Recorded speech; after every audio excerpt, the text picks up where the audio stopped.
Hello, Cam followers. It's very nice to see you again. And the lovely Dr. Amber Batson is joining us, and we will be talking about sleep and pain. Tonight, before we start, I just want to say a massive thank you to our absolutely amazing, adorable sponsors. Big Barker, we're so grateful for your support. Definitely not Ruby. So Big Barker are our big sponsors for 2022. We're really excited to be working with them. I'm really proud to say that they, I believe, are the only bed company in the world that has funded a clinical trial looking at whether their product has any impact on pain and mobility. And the pilot study done by the University of Pennsylvania, so we got quality stuff here, did show beneficial effects of having good bedding. So I am personally super comfortable to be working with these guys, and thank you so much for supporting Cam and the work that we do. So now over to the gorgeous, who goes on holiday tomorrow, Dr. Amber Batson. We've had her here before. She's always a massive hit, because what I love about Amber is that she puts things into plain talk which you guys can actually action. And I think that's something that's really common with chronic disease is, I could try this, I could try that, that might work, I'm not really sure. And people feel a little bit lost. But what we're going to talk about is really going to be something that you can action as of today, tomorrow, immediately. And that, as an owner of a dog that's debilitated, means a lot. So I've been at work today. I think Amber's been at work today as well. I've put a dog to sleep today, chronic disease, and looking at the owner and their love for that pet and wishing to do everything they could. This is something that I think will really help you guys. So Amber, please introduce yourself and tell everybody all about you. Well, I'm Amber, and I look like I've put my finger in an electrical socket because it's incredibly windy in Wiltshire today, and I was walking my dogs just before I came here. I graduated from the Royal Veterinary College more than 20 years ago, and I don't actually know when now. And I've been working ever since I graduated. I have worked in first opinion clinical practice predominantly, although I spent several years working in a behavior rehabilitation center as well. I've co-owned a practice. So I've always been in, at that front line really of dealing with both medical issues, but for certainly since 2003, 2004, also working on the behavior side as well as a behaviorist.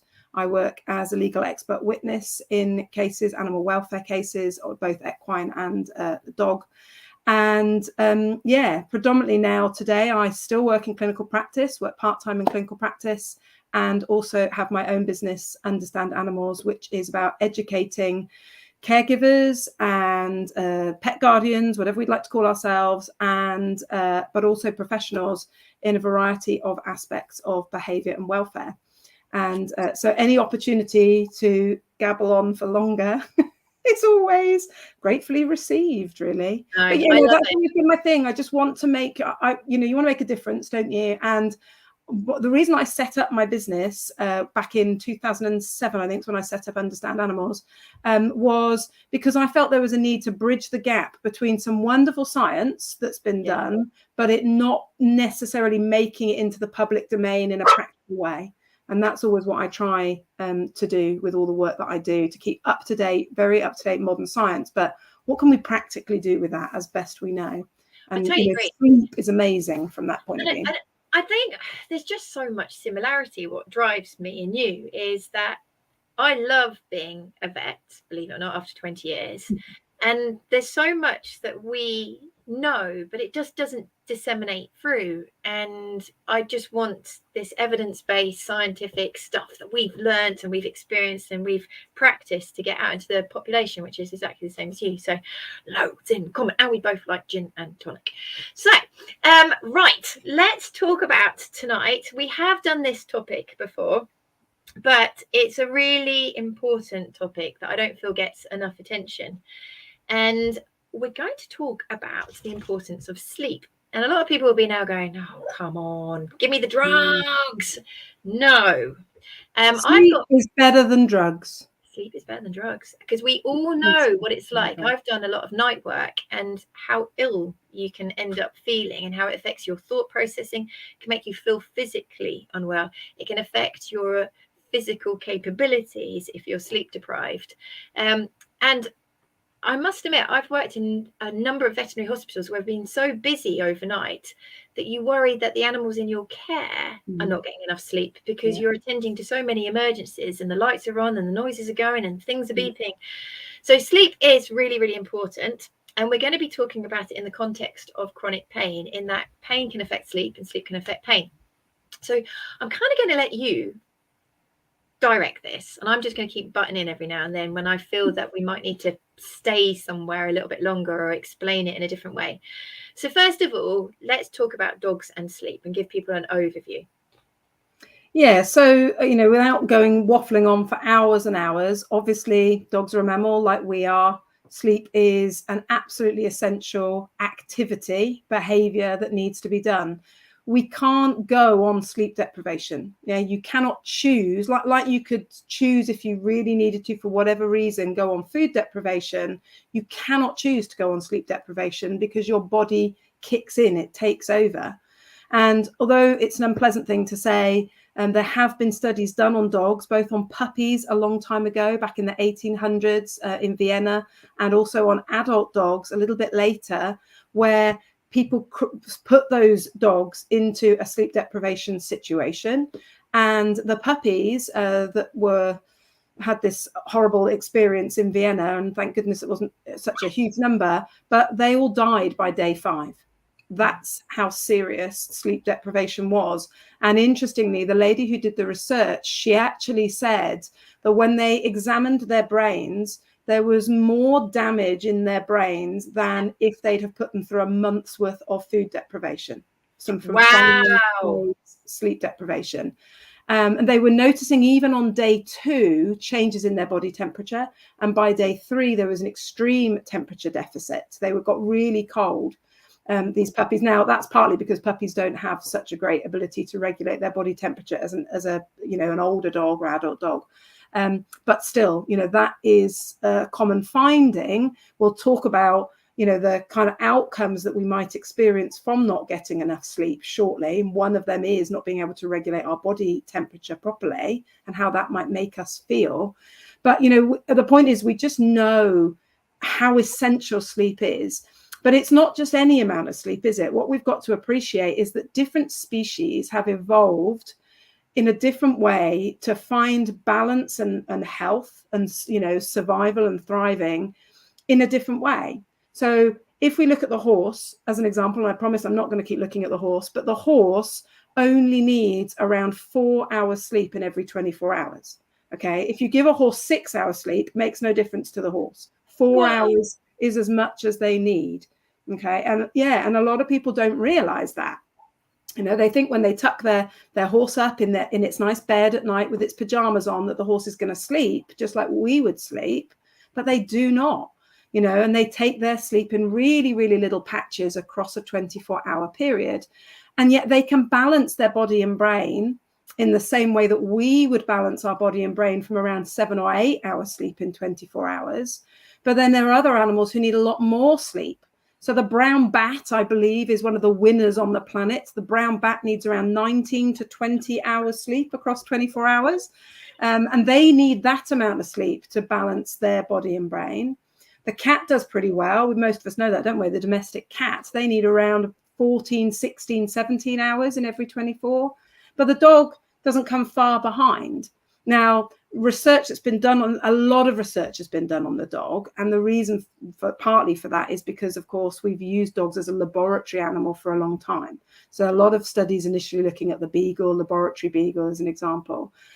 So we've got a bit of a wide reference range with how much sleep do dogs need, because there's a difference between, are you genuinely getting enough sleep that's ideal, or are you just about managing on a minimal amount of sleep? Like, as a chronically sleep deprived mother, I can tell you I can manage and function on about 4 or 5 hours sleep a night. And I can stay healthy and I can function. But that is not ideal. You know, for me, I'm about 6.5, 7 hours sleep is probably more ideal for me. And, you know, so when we look at the studies and we see some laboratory studies showed that dogs might only take maybe 9.5, 10 hours sleep, that's probably the absolute minimum they can cope with. And that's different from it being an appropriate kind of thriving amount. So we see a reference range of somewhere between 10 and 16 hours is often discussed. But on average, for most adult dogs, it's probably 11 or 12 hours across 24. That's the amount, really. And one of the big differences between us and our dogs is the fact that they are what we call polyphasic sleepers. So just like the horse, they take their sleep in patches across 24 hours. They don't take just one long period.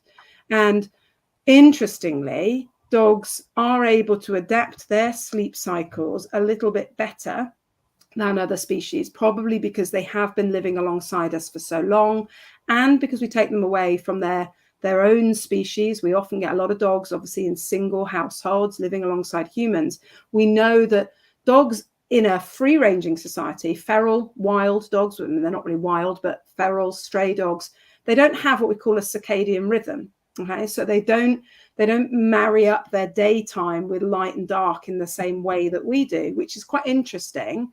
But pet dogs do. So pet dogs studies have shown that they do match our circadian rhythm, you know, which obviously they're developing as soon as they're 8, 9, 10 weeks old and moving in with our home.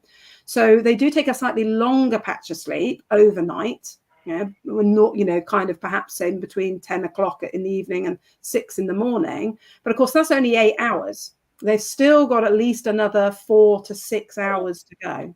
And they typically take the you know, another longer bout middle of the day, maybe early afternoon in the majority of studies, but then a few other patches here and there as well.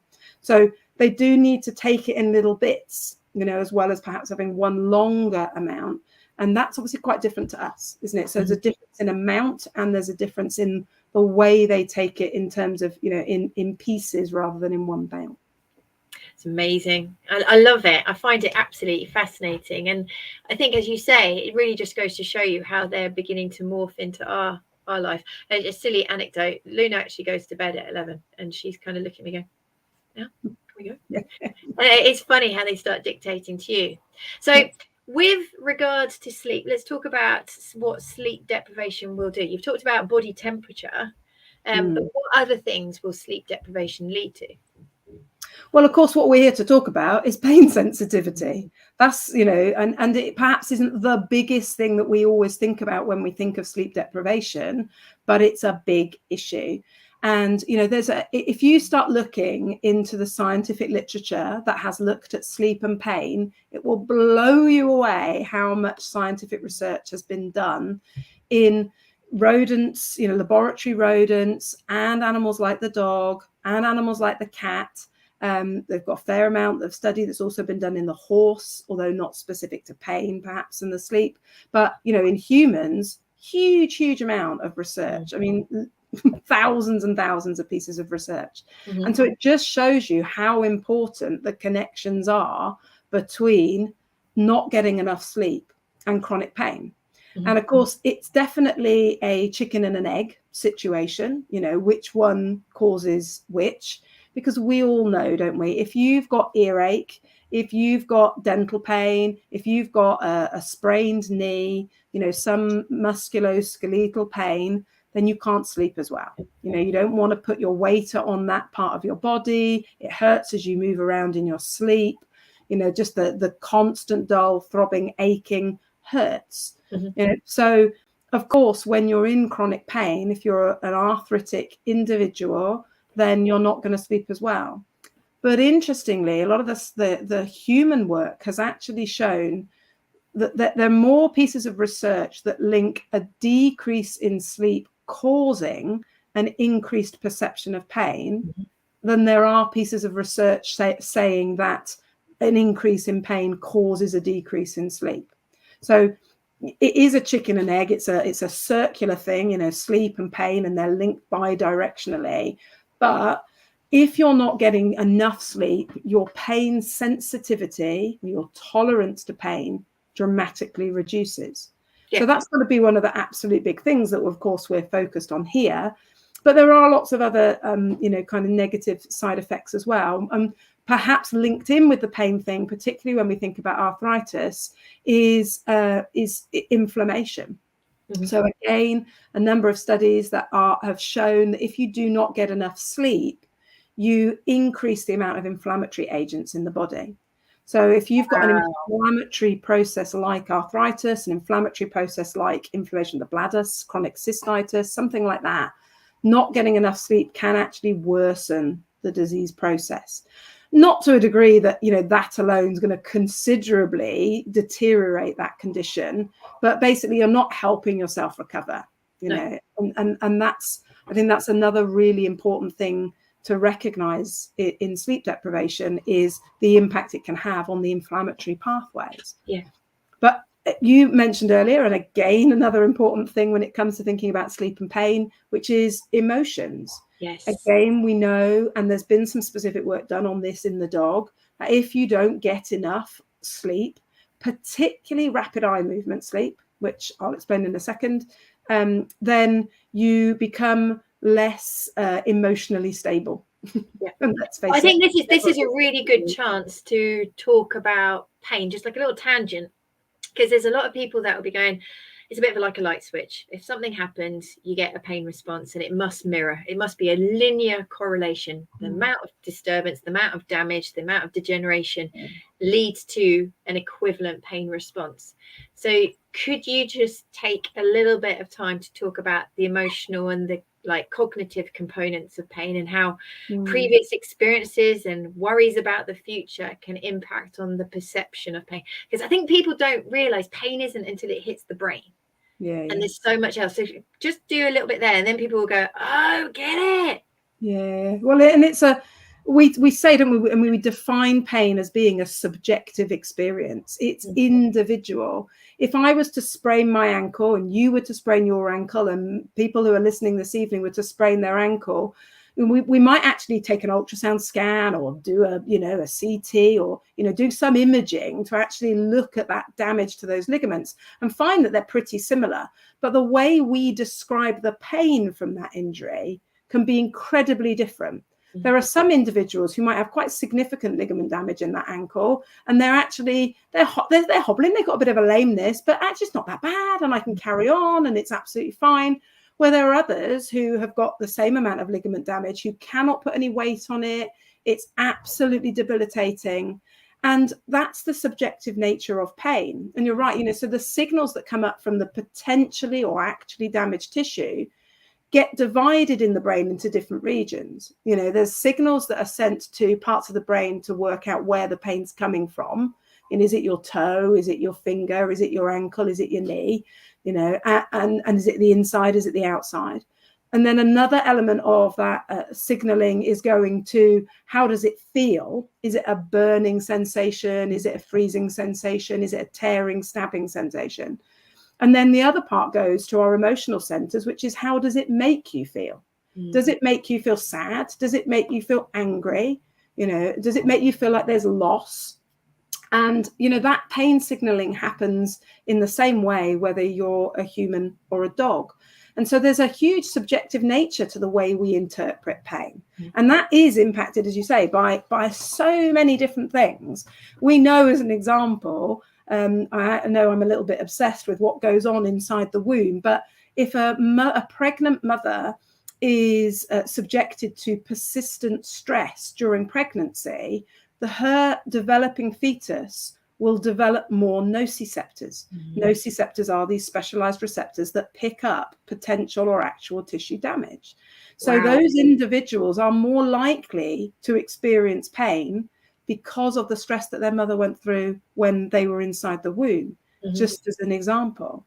We know. Can I give you my example, which I love? I say this so many. Every dinner party, I drop this clanger in because it's great. The pain epidemic we have in human medicine, we have a lot of chronic pain syndromes now. And Dr. Irene Tracy, who is definitely one of the well-respected, globally respected pain researchers, I think she's at Oxford or Oxford Brookes, And she has a theory that we have a sudden increase because of the terminology we've used with our children. So we, instead of saying, that didn't hurt, come on, get up, let's go, they, oh, did that hurt? And how it plants that cognitive component of, well, maybe it did hurt me. Maybe that did hurt. And isn't that quite crazy? That just words. And that really fits with this kind of, the pain experience is a combination of a lot. Another example that I have to say, because it makes me look really hard and cool. By the way, this is Ruby. She's not mine. That's a Swift. She has to sit on my lap. Another one, I can remember I was working at a practice just outside of Brighton, and a young terrier was walking past another dog and lashed out. And I got in the way trying to separate them, and the terrier grabbed hold of my finger, and there was blood, and it was messy. And somebody said to me, oh my God, your pain threshold is really high. And I was like, oh, maybe it is. But actually, that was the foresight that I had to deal with the situation. So even though it hurt like monkey's nuts, it really, I had to deal with what was going to happen. So I managed to control my perception of pain to manage the situation. And I think that's like that.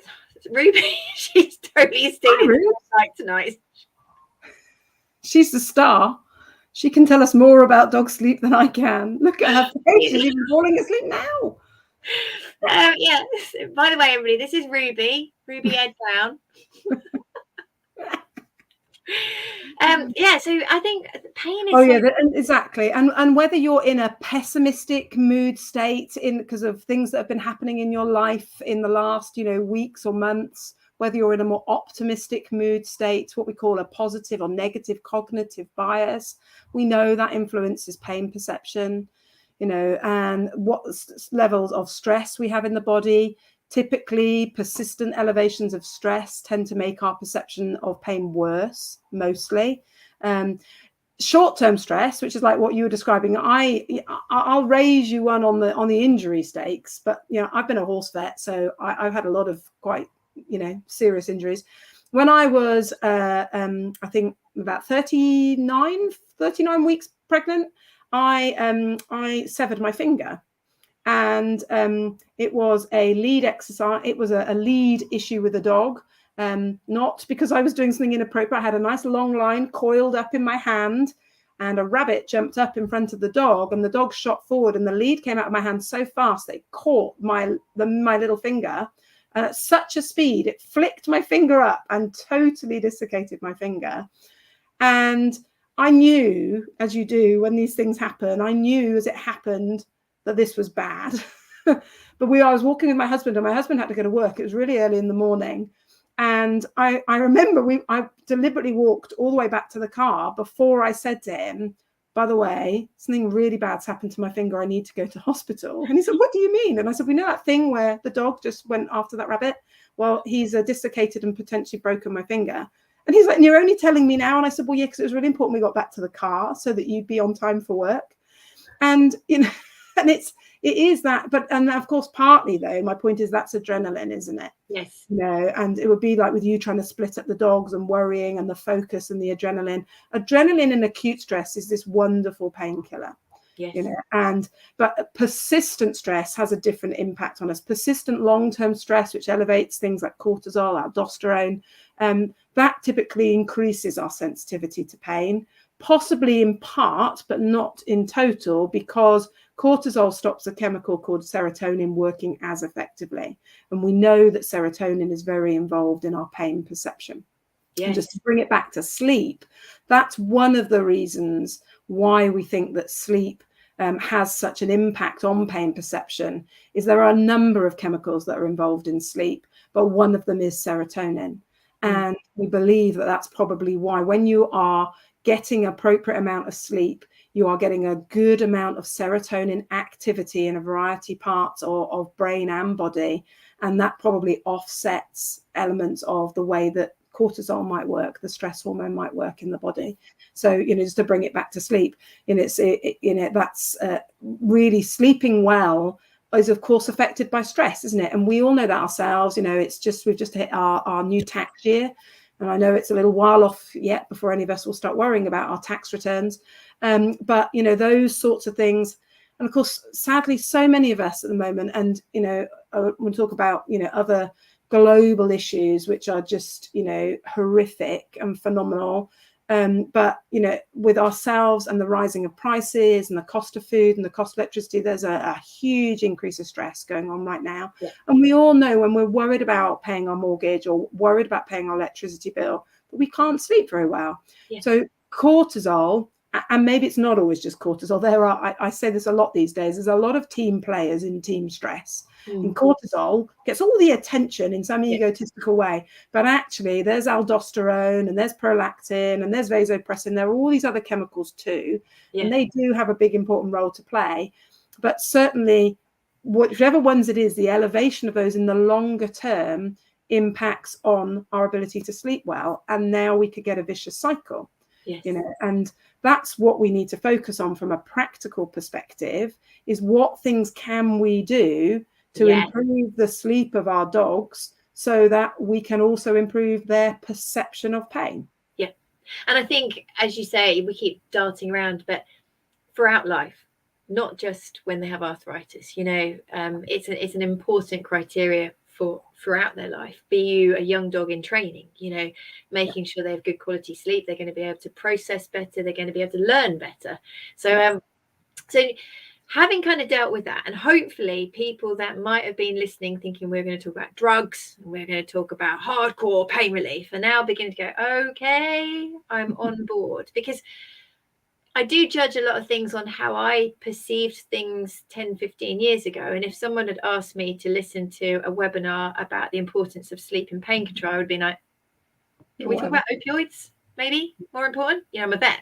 I've been at university. That's the level of attention, you know, information I want. But so hopefully you guys understand the importance of the emotional and cognitive effects of sleep deprivation, as well as the physiological effects as well. Ruby, you do have to get down. So now that everybody knows that they can have a massive impact on their dog's pain state and their quality of life with a chronic disease such as arthritis through simple thing, what's going on now? Well, is that your equivalent? You're an animal now. You've ditched Ruby. I figured I'd introduce us to a Boise over here. Nice. Anyway. So so now that we know that every single person here who's listening, because they've got either a dog suffering chronic pain of arthritis themselves, or they maybe work in the industry, they maybe be an allied professional, they might be veterinary professional, how important this is. How do we start facilitating this? Yeah, exactly. So we have to, we know a lot about dog sleep. You know, there's been actually a real serious amount of research done on dog sleep, and now well beyond laboratory dogs as well. You know, multiple studies looking at pet dogs specifically. And, you know, that's really, really valuable, because a variety of different studies done in different designs, etc., have allowed us to really appreciate what dogs need to get the best amounts and quality of sleep. You know, that's what's important. And so when we look at the kind of things that we've discovered over multiple pieces of research, one of those, which is very striking, is the social nature of dog sleep. Okay. And, you know, dogs are a highly social animal, and they carry that into their sleep patterns. So they typically don't sleep as effectively when they are by themselves. You know, and you know, we've had a couple of bits of research, like by Jean Joseph in 2020, that have looked at that specifically, actually took measurements of how well, in effect, the dogs were sleeping when they were by themselves compared to when they were in a group of familiar dogs. He's looking at dogs in amongst dogs in that particular piece of research.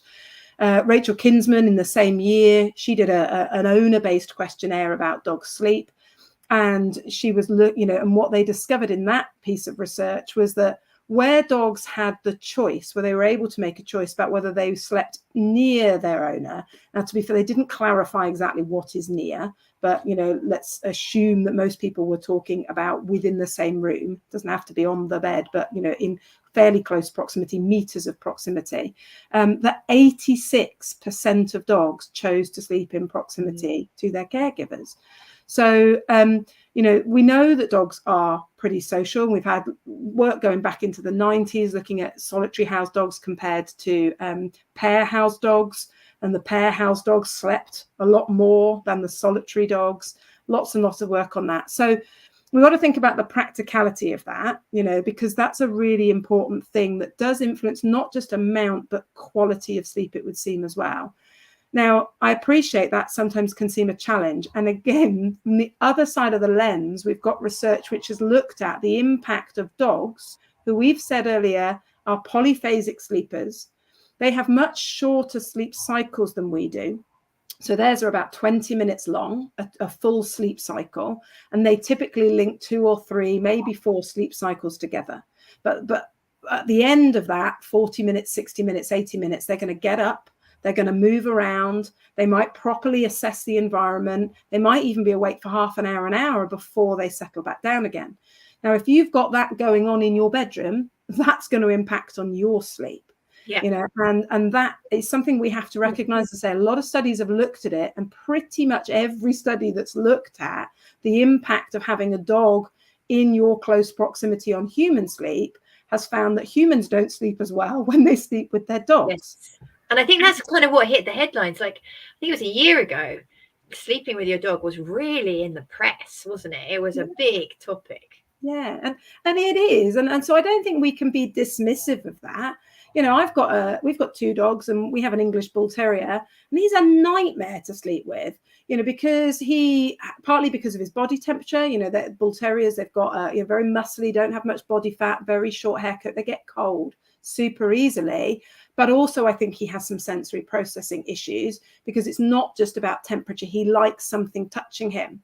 But the problem is, so for him, he, even in the middle of summer when it's 30 degrees, he'll want a blanket over him when he's sleeping, because it seems to make him feel more comfortable. And sensory processing issues are a subject for another day in dogs. But, he will go under the duvet. And then about 20 minutes, half an hour later, probably as he reaches the end of his first sleep cycle, he's too hot. So he comes out from under the duvet, and then he gets on top of the duvet. And then about 20 minutes later, he's too cold. So he goes under the duvet. And Oh my God. Nightmare, absolute nightmare. And so, he would be very, very disruptive to have sleeping in your bed. Luckily, we have more than one dog, and he likes sleeping with the other dog. And actually, when he sleeps with the other dog, he doesn't do that in the same way. Probably because maybe she's told him at some point she doesn't tolerate that nonsense. Yeah. But he just doesn't, and he will sleep under his own blanket or duvet in his area of the room. Not that they're separated, but she has an area she prefers. They can make lots of choices. They do get up in the night, they swap positions, they change beds, etc. But they've got one another. If we haven't got more than one dog in our household, we've got to think about how do we meet that sleep need. And practically, it can be that they might be in our bedroom, but do they have to be on our bed? And how much is that going to impact on us? If they've got arthritis, how would we get them on and off the bed? We do not want them jumping on and off the bed. So we'd have to have steps, or, at least a step, maybe even a ramp. Or if they're small breed, of course, we might be able to lift them on and off. I'm glad that you were going to do this, because one thing that Cam definitely doesn't try to induce in people is the feeling of not doing enough for their dog. Now, I've had this happen a few times where people have listened to a live, or they've read something and they're like, oh, I haven't done that, or I can't do that, and I'm a bad owner, and therefore my dog I'm not doing enough for them, and I feel awful. And don't you dare. So I'm just going to give you a little bit of a ditty of what happened with me and Holly to put people's minds at rest. So a bit like Luna, Holly has had always slept on my bed, and always contact as well. They're I don't know if it's a collie thing, but they like to have themselves actually contacting you rather than at the end of the bed and you're at the other side. And as she developed issues, and I didn't want her jumping on off the bed, I didn't want her falling off the bed, I didn't want that risk, I didn't want to move in the night and for it to disturb her, because she had lumbosacral, cervical disc disease, all manner of stuff. So I transferred her to a bed next to my bed. And we had the bed linen that I'd been using on the bed transferred across. It was within distance. I was in the same room, same airspace. And I just want people to realize that she didn't find the transition difficult. So don't feel guilty if you think, actually, you know, this is about time that we do think about things like that. The other thing is the stairs. I think I was really lucky. I won't lie. I was really lucky. She was 16 kilos. And I could carry her up and down the stairs. One of the reasons that Cam developed the harness with the handle was because I was really conscious there were so many people like me whose dog had always been in the same room as them, and those stairs became a big issue. So if you have got that situation, a couple of things to just consider is stabilizing them as they come up and down the stairs. As long as you don't put yourself at risk, please use the handrail. Possibly, you know, carrying them up and down the stairs, minimizing how often they do the stairs. So when you go up tonight and when you come down in the morning, but don't let them follow you around the house as you're doing the hoovering. So I just don't want anybody to kind of listen to the science and all this information and then turn it into a catastrophe for themselves. Is that fair to say? Yeah. No, absolutely. No. And I totally agree with that on so many levels. And, you know, we know that dogs really pick up on our emotional state as well. Again, lots of science about that. And if we're not sleeping well and that impacts on our sleep, then that could impact on our dog too. So, you know, there's a whole host of reasons. Maybe some of us have got, I mean, I know I have. I know my husband has got chronic pain, you know, ourselves. And if our dogs were disturbing our sleep, then that will impact on our pain as well. So there's a whole host of reasons. I mean, our dogs always, actually, the dogs we have now, they were originally part of a group of 5. And, you know, that's because they joined us as puppies when we had 3 geriatrics. It's unfair to call them that, but they were. And, you know, they always had free access, actually, to the whole house. And typically they used to come up probably around 4 or 5 o'clock in the morning to our bedroom. And that was the first 5 years of their life. It was their choice. That's what they did. Very occasionally they might come up earlier in the night, but that was unusual. But then we had the birth of our son, you know, and there was absolutely no way, you know, our son, you know, initially newborn baby, we had a little like a crib thing that attached to the side of the bed so that he could be in there and I wouldn't roll onto him.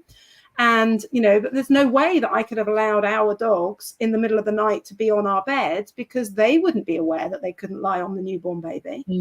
So, you know, you know, babies are another reason why we might have to transition our dogs, you know, and nobody should feel bad about these things. It's about trying to do the best we can in the circumstances, you know, that we find ourselves in, you know. I agree. You know, we've talked about the stairs. You know, you don't have to, you can pen off an area, you can have a bed that's an area, you can put a baby gate across your bedroom and have a bed the other side of that. You know, those are all options. You could put your own bed onto the floor so that your dog doesn't have to get on and off it. Some people might even decide that they want to sleep in a different room, like sleep downstairs if getting the dog up the stairs is a problem. All those things are a possibility, but they're not all going to work for everybody. No. And if you can't do those things, then what other options do we have? Dogs are olfactory. That's really important. And so, although there's nothing that's looked at this specifically in the dog, you know, one potential option is to make sure that at least the dog has got your odor with them, you know, when you are apart. Some really interesting work done by somebody called Siniscalchi has looked at the responses inside dogs to different odors. And actually the heart rate and arousal levels of dogs will go up if they are exposed to clothing that's been worn by people doing fast exercise or in a stress state, because dogs their noses are so amazing that they will have a reflex response to the pheromones, the chemicals that are in our odor. So, and adrenaline is one of those, as an example, and cortisol is one of those. So if you're going to put your odor with your dog for sleep time, don't go for your sweaty gym t-shirt. That's the point. Yeah. Go for the t-shirt you slept in last night. Let's give them the odor of us sleeping or us being in a calm What state. about also leaving their bedding to collect their odor? So something that I find when working in the vet practice and we have inpatients that maybe for a couple of days and we're clean. And I'm thinking, actually, it's not soiled. There's no wee or poo. I'm going to leave be. let that bedding stay. Yeah. Is that the same for them?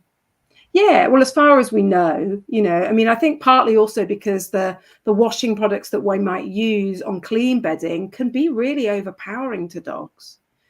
So if we've just washed something, let's think about their nature. They do not expose themselves to new strong odors, and they probably would avoid the majority of them. They're going to sleep in very similar places on a regular basis with natural odor, and that's normal for them. So yeah, of course, it's not saying that we would never change a dog's bedding, we would never wash a dog's bedding, but maybe have two bits on the go so that when one bit goes in the wash, then the other bit doesn't need to.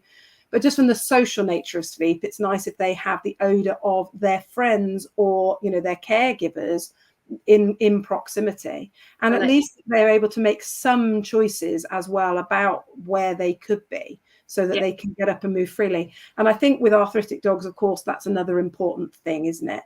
Is that, recognizing that dogs perhaps only have 20-minute cycles that typically they link together. When they are going through that 20-minute cycle, as they get near the end of it, you go through a period of slightly lighter sleep. So if you have got disturbance or if you've got pain, you are more likely to wake up at that point. And so dogs who've got pain probably will wake up or sort of be closer to being awake more frequently than individuals who aren't in pain, because they will recognize that as their brain comes closer to a conscious state. And so they might want to get up and move to alleviate some discomfort on a more regular basis than dogs who aren't in pain. And can I add a practical thing to that then? Not because I've got the science behind it, but just the visual watching a dog. When you're putting clothes and toys and stuff in the bed, do not make it an obstacle. And I can remember seeing a lovely black Labrador, very weak in their back end, and they were trying to get comfortable and their foot got caught in a blanket and it turned into a little bit of a wrap around, and then the dog fell.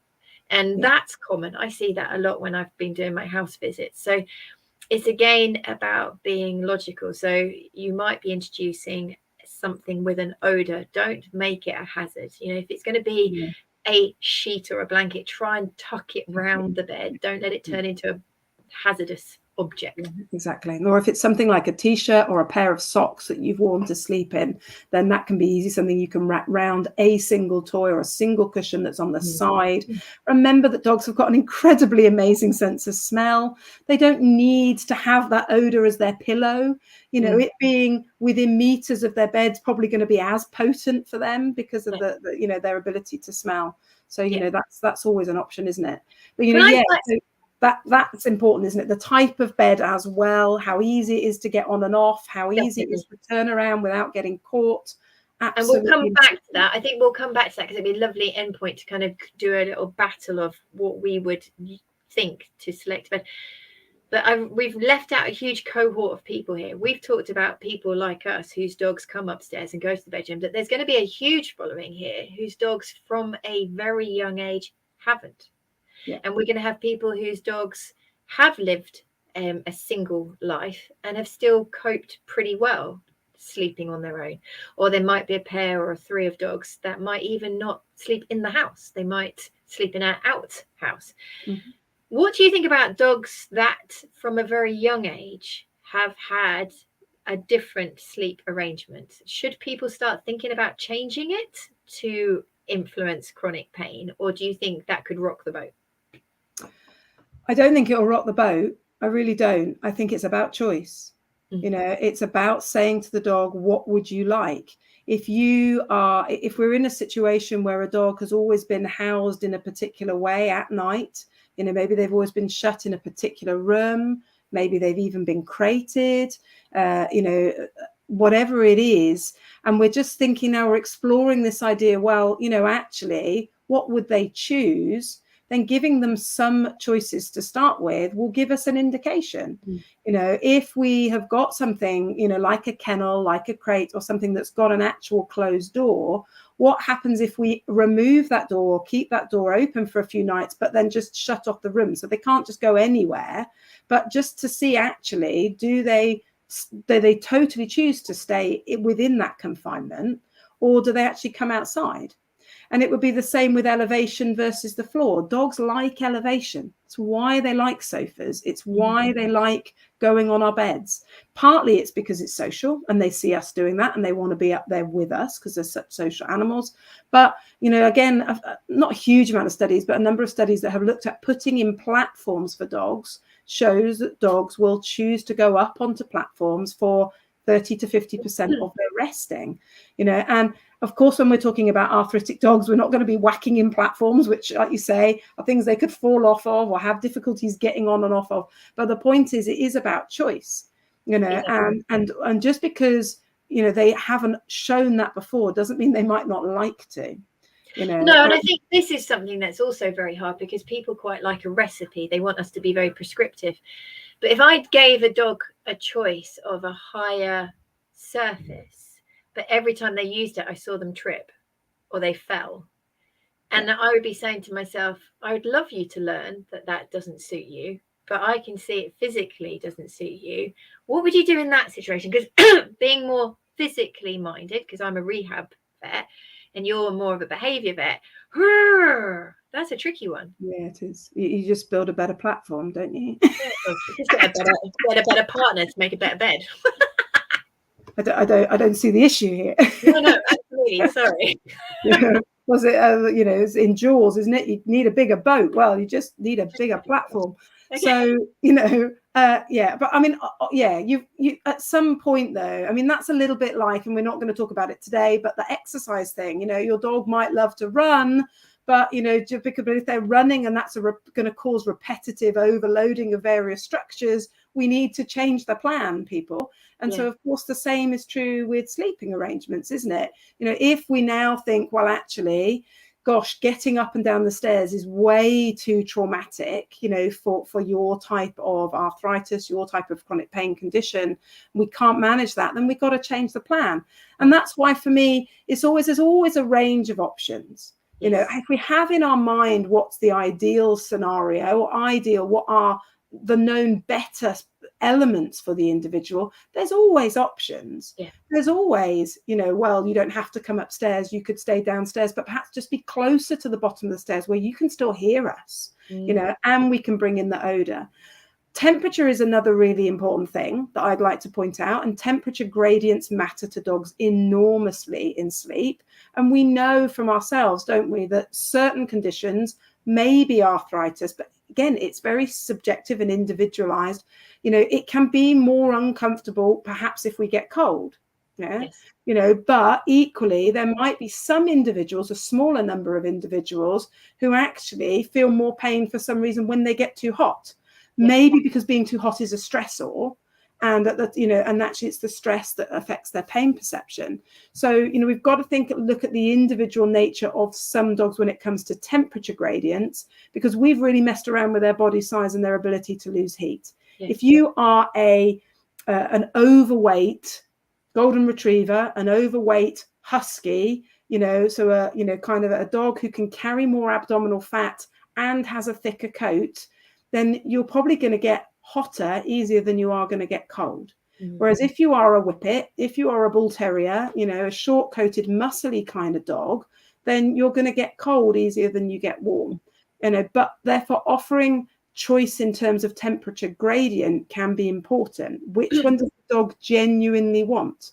You know, and so, you know, that's one of the reasons why, you know, stricter confinement becomes a slightly bigger issue for a lot of dogs, is that there's not enough choice over things like comfort and temperature gradient, you know. No, I love that. And I was just in my head disappearing into some of the thoughts that I've had in the last 10 years of how we can better manage arthritis, be it from drugs to supplements to, and one of the massive limitations I've found as a first opinion vet trying to manage these cases is persuading owners to give things time, watch response, and adjust accordingly. And that accounts for everything. That's pain relief in the form of pharmaceuticals, supplements, diet, activity, sleep. And it's one of the reasons I think CAM started is because I wanted to try and have these conversations which weren't time restricted in a consult, because there's no way in the world in a 15-minute consult you can admit the animal, introduce yourself, have a hello, shake hands, listen to the history, look at the clinical notes, examine the animal, and talk to them about the fact that it's a very complicated disease and nothing comes with a promise, and you're going to give it 3 weeks, and you're going to slightly watch for subtle changes, and in subtle changes you're going to have to modify your plan. Doesn't work.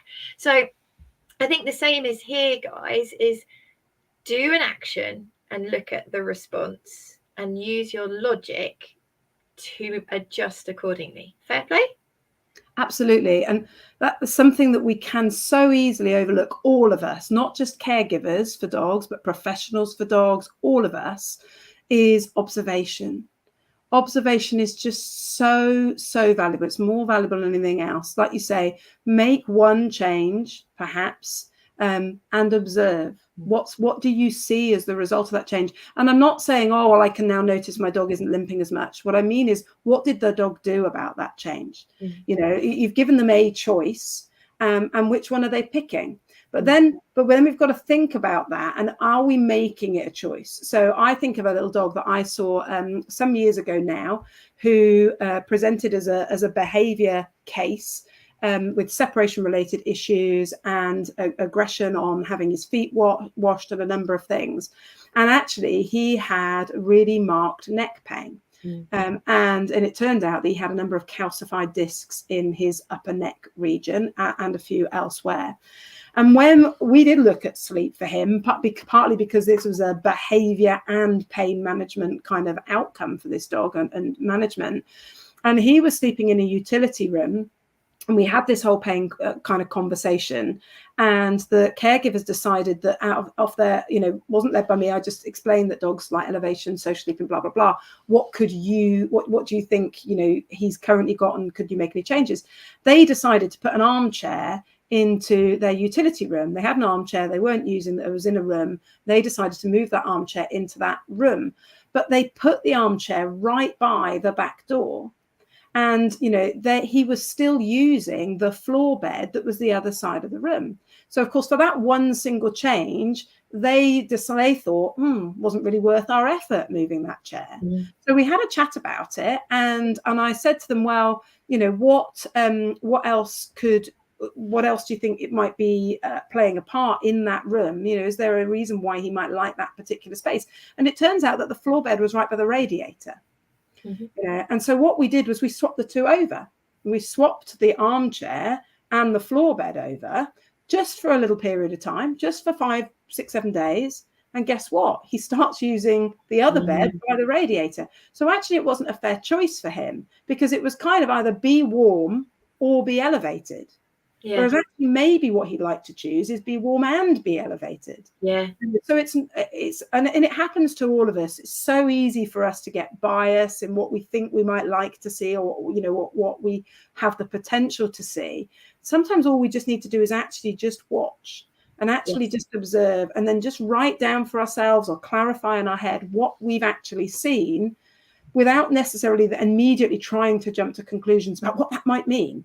No, absolutely. And I think there's so many kind of like idiosyncrasies in the humans, because when you think about how our preferences work, you know, I might like a coat with a little bit of a collar, but that collar's just a bit too big, so I'm not going to wear that because it was supposed to be a slightly smaller collar. And we have these dogs that we absolutely adore that have the ability to read our thoughts and our emotions, and they're our companions. They're allowed to have preferences too, and they can be quite subtle. And I think another thing I want to add to that, and this is me just being proper facetious, being a vet, we have a lot of people who maybe comment that vet bills are expensive, drugs are expensive, these interventions are expensive.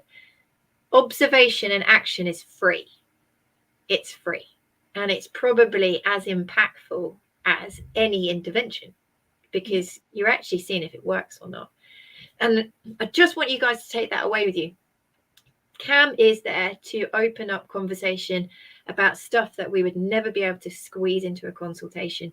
And that is a really good topic, is your time observing and acting is free and has massive impact. Sorry to labour that point, but and I quite agree. And we know that, don't we? With other people like Zoe has tried really hard to talk about these conversations as well about between us all as the professionals and the caregivers. And I think one of the comments I get a lot from a lot of caregivers and from some other non-vet professionals is, oh, but maybe the vet doesn't actually listen. And one of the things I would also like to add to that is that, well, there's a limited period of time, and how easy are we making it for the vet to hear that piece of information? So something which can be just so useful is to make sure we've written down the observations we've made so that we can take them with us. Because in the moment when you're there under pressure, feeling the pressure, observing your dog, worrying about whether you've got a mask on and who's coming in the building and all that stuff, it can be really easy for you to not remember to comment on an observation that you've made. And keeping a diary of observations, or just writing down the things you really do want to tell the vet before you go, even if you end up leaving that piece of paper with them. Yes, just about to say that. It's just for me, when I love it, when people come to either behavior consultation or they come to a veterinary consultation and they come in with their book and they're just like, I've got this. And of course, there's a tendency to think, how am I going to fit this in 15 to 20 minutes? Yeah. But, I'd still rather have more information than less. But I would tell you what I would love. I would love somebody to turn up with a piece of paper about this size, so small, bullet point, observations, bullet point, not sentences and paragraphs. Arched back, dragging left hind, was reactive the other day towards a dog, has had, pooed in the house. And leave it in my room, because by the time I've got to that end of that consult, I prescribed the drugs, I sent it to reception, I collected it, I've spoken to some of the waiting room, the nurses caught me in the corridor on the way out, and I come back to write the notes. I'm like, what did she say? It's tough. And I'll tell you what we're doing actually for the big walk this year. I'm already going to start planting seeds about the big walk. We're instead of doing Hannah's hacks, we're going to do Hannah's insights, and I'm going to take people into the clinic every day for 30 days so you can see what we do as vets and nurses and receptionists, and just see it from the other angle. So hopefully we'll get a better working relationship between both parties. And before we start talking about things like things to do with bedding and sleeping and improving it, can people do me the biggest favor? Tell me where you're listening from. We've got up to 130 people listening, which is amazing. It's a really great turnout. Tell me where you're listening from, and say thank you to Amber for giving up her time. Now let's just kind of run through things that you would say was important in ensuring that your dog got good sleep. So let's run through it before we end tonight. Pain relief. Yes. Because and we only have one study on this in the dog so far, but a study that looked at that dogs that had arthritis who were given non-steroidal anti-inflammatory drug for their arthritis slept better. Yeah. If you've got a painful knee, a painful back, a throbbing tooth, full well the best thing to do is get out of bed, take some pain relief and go back to bed. You will sleep better if your pain is reduced. Okay. So, although there are some complications, perhaps with medicines that are beyond non-steroidal, so opioids in particular, like codeine-based medicines, also some that impact on things like serotonin, like tramadol might do. There are other medications which can influence sleep, not always in the most positive way. But that doesn't mean to say we shouldn't use them. We might need to think about the timing of them. We might need to think about the doses of them according to this individual. But ultimately, reducing pain will improve a dog's sleep.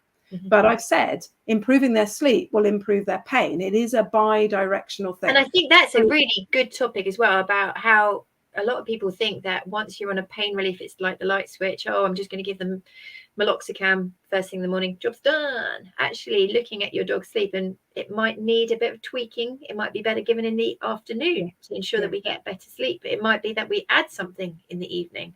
I know there's many people that might use another adjunct to just get comfortable sleep. So if you are seeing your dog having disturbed sleep, be specific about it when you talk to your vet, because it might be a change of timings. It might be spreading the medication apart. It might be adding a 3-a-day dose from a 2-a-day dose. So do remember that. You do, but also remember dogs are polyphasic sleepers. Okay, so obviously it might be a tendency for us to be noticing the dog is getting up and moving around more at night, because that's a time when we would like to be asleep, so we're being disturbed by the dog. Are we seeing the same level of getting up and moving around in the day, but you don't worry about that because you're busy, you know, and you don't, you know, we haven't really recognized that dogs need to get, you know, a multiple of hours across the day too. So, you know, yeah, it's important that we make those observations. We know full well, I'm sure many of the listeners know, that arthritis is not just a disease of elderly dogs, but it is more commonly detected and present in older dogs, of course. And when we get older, our sleep patterns change. So, you know, we do know, again, lots of work done on it and the dogs specifically, that dogs will become more active at night and sleep more in the day as they get older. They get less REM sleep, more slow wave sleep, and typically take that slow wave sleep more in the day than they do at night as they age. It's just a thing that they do.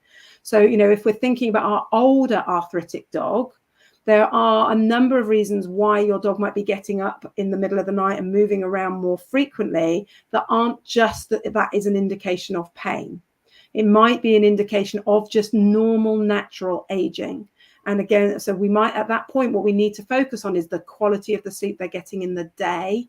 You know, even I appreciate that we want them to be quieter at night because it's less disturbing for us.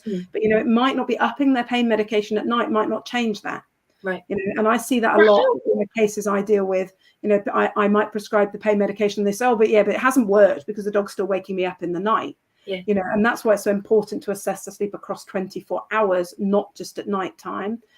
Also, of course, older dogs are more prone to cognitive change as well, the canine dementia side of things, which is not just a normal aging process, it's a disease. And that very much impacts on nighttime sleep as well.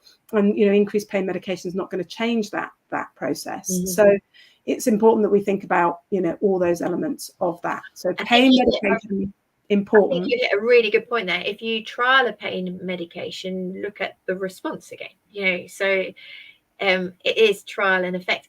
How can you tell when a dog is having good quality sleep compared to poor? And then at that point, I'm going to let you go, because otherwise me and you know what we're like. Well, and again, it is about observation, isn't it? And it might sound silly, but a dog whose eyes are open are not that dog is not asleep. Yeah, so dogs will rest more, particularly when they get older and particularly when they are uncomfortable, because they're perhaps not able to sleep. Just like you would lie in bed thinking, I'm really uncomfortable and I'm lying still, but I'm not actually asleep. You know, dogs, you know, when they go to sleep, their eyes will be closed. Yeah, or almost closed anyway. When they're in rapid eye movement sleep, they do get that flicking of the eyelid. You might even see the white of the eye, but it's still not the same as having their eyes open. So if your dog's eyes are open, then they're not going to be sleeping like that. So that's a good observation. The other thing to look at to a degree is position. Most dogs do not sleep with their paws out like that, with their chin on the ground like that. You know, they will curl around, they'll lie flat on their sides, or they'll curl up. They don't normally sleep with their head in that position. And okay, careful observation might tell us that some dogs do, but that's not that common. So, you know, if you've got a dog like that, they're probably resting, not sleeping. So that's not an indication of good sleep normally. And then the other thing is breathing. That's the other thing, to just watch them. When a dog's in slow wave sleep, their breathing gets much slower and deeper. So if you can really see your dog breathing, which is something you don't normally notice unless you're a vet. You don't notice your dog doing when they're just standing around or resting. The depth of the breath gets so much deeper that if you can see the sides of their chest moving slowly and deeply, then it's highly likely, if their eyes are also closed, that they're in a good level of sleep. Like it. With, again, the exception of rapid eye movement sleep. When they're in rapid eye movement sleep, they start breathing much quicker. So if they're interspersing slow breaths with some shallow breathing and their eyes are closed, then they're definitely getting good quality sleep. You know, so amazing. Pain relief, absolutely important. Making sure they've got some elements of social contact, where that's however we meet that, whether it's just by odor or whether it's in proximity. Making sure they've got a comfortable bed. so that, you know, that they can choose between something they can sink into that supports their body, compare, you know, so like an orthopedic foam mattress, like that was obviously what the Big Barker beds are all about. You know, but most dogs want something with a bit of give in it, but that's still fully supportive. Yep. You know yourself, if you've got damaged mattress springs and you sink in, like you dip into your bed, if you've got a bad back, that's really bad for you. Yep. You know, it will hurt you even more. So, you know, make sure that you've got a nice, level, firm surface with a bit of give in it, but ideally some choice. So they've got a harder surface available, maybe a slightly softer surface available, and see what they choose. And make sure they've got an access to a different temperature gradient. Can they be warm? Can they be cooler? And can they get on and off their bed, you know, really easily without getting their limbs caught or getting stuck? If you can do all those things, that will have a positive impact on their pain perception. Love it. Now there are some questions. Just because we're running over, what I'll do is I'll try and answer them, and if I'm stuck, I'll text Amber before she heads off on her amazing holiday.